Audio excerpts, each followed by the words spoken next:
Try to imagine a world without Walt Disney, a world without his magic, whimsy, and optimism. Walt Disney transformed the entertainment industry into what we know today. He pioneered the fields of animation and found new ways to teach and educate. Walt Disney was born on December 5, 1901 in Chicago, Illinois, to his father Elias Disney and mother Flora Cole Disney. Walt was one of 5 children, 4 boys and a girl. After Walt's birth, the Disney family moved to Marceline, Missouri, where Walt lived most of his childhood. Walt had very early interest in art. He would often sell drawings to neighbors to make extra money. He pursued his art career by studying art and photography by going to McKinley High School in Chicago. Though his father often could be quite stern and there was little money, Walt was encouraged by his mother and older brother Roy to pursue his talents. During the fall of 1918, Disney attempted to enlist for military service. He was rejected because he was underage, only 16 years old at the time. Instead, Walt joined the Red Cross and was sent overseas to France, where he spent a year driving an ambulance and chauffeuring Red Cross officials. His ambulance was covered from stem to stern, not with stock camouflage, but with Disney cartoons.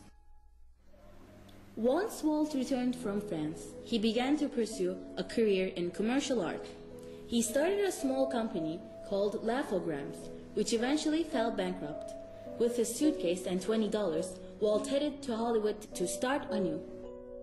After making a success of his Alice comedies, Walt became a recognized Hollywood figure. On July 13, 1925, Walt married one of his first employees, Lillian Bounds, in Lewiston, Idaho. Later on, they had 2 daughters, Diane and Sharon. In 1928, Walt Disney himself created Mickey Mouse. Disney's first sound film, Steamboat Willie, a cartoon starring Mickey, was released on November 18, 1928. It was the first cartoon to feature synchronized sound. Steamboat Willie premiered at B.S. Moss's Colony Theater in New York City, now known as the Broadway Theater. In 1932, the production entitled Flowers and Trees, the first color cartoon, won Walt Disney first of his studio's Academy Awards. In 1937, he released The Old Mill, the first short subject to utilize the multiplane camera technique.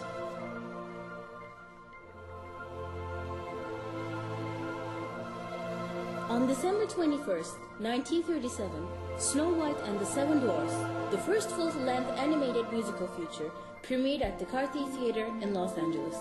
The film produced at the unheard cost of $1,499,000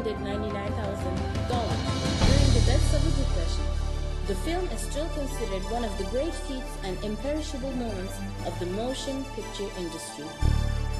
During the next 5 years, Walt Disney Studios completed other full-length animated classics such as Pinocchio, Fantasia, Dumbo, and Bambi.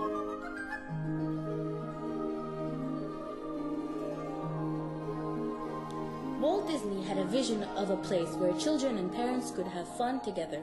The more Walt dreamed of a magical park, the more imaginative and elaborate it became. The original plans for the park were on 8 acres next to the Burbank Studios, although World War II put those plans on hold. During the war, Walt had time to come up with new ideas and creations for his magical park.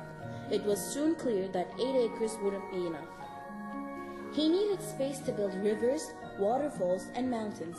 He would have flying elephants and giant teacups, a fairy tale castle, moon rockets, and a scenic railway, all inside a magic kingdom he called Disneyland. Disneyland was expensive.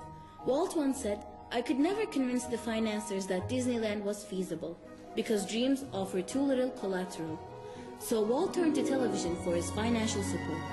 Walt Disney's Disneyland television series offered a glimpse of the future project. This brought the idea of Disneyland into reality for Walt. Walt also had planned for an exotic tropical plane in a far-off region of the world, called Adventureland.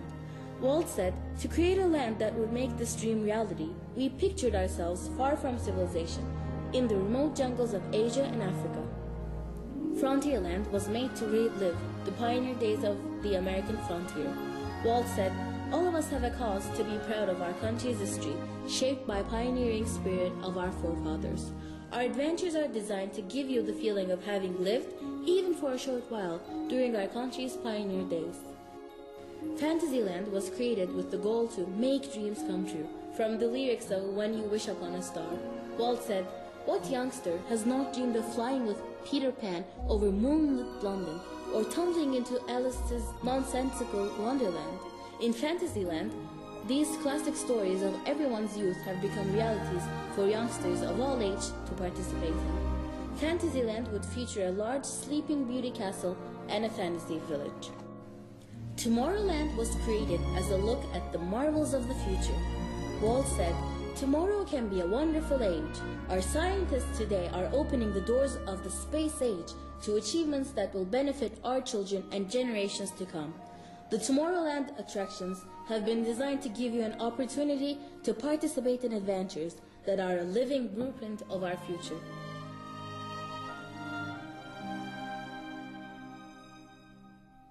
Walt Disney's dream of a clean and organized amusement park came true as Disneyland Park opened in 1955. By 1965, 10 years after opening day, 50 million visitors had come through the gates.